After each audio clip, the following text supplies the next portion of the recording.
Akorlaye, Yes Musique, Nouveauté 100%.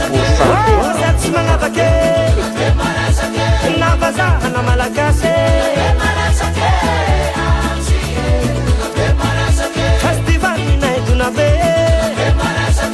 tu capitale la Sophie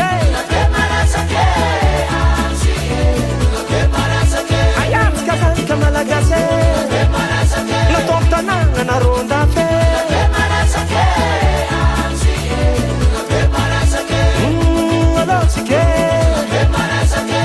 alors tu connais tu es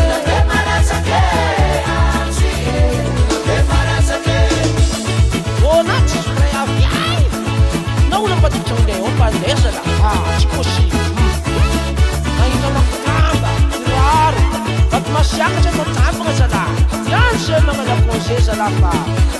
Andevou am DONA-BE Isfara nga narosu tabeye Manarore manreni zenangambi Ispona politika diabe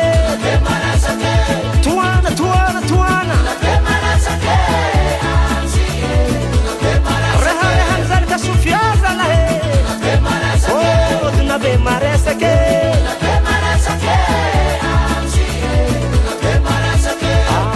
Allo tike Allo tika dentri Pananga tsara tia vahine Mitungava kaza misalasane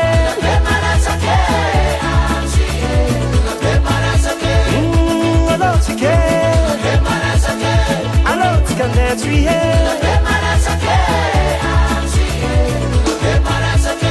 US Musique, US Musique, US Musique.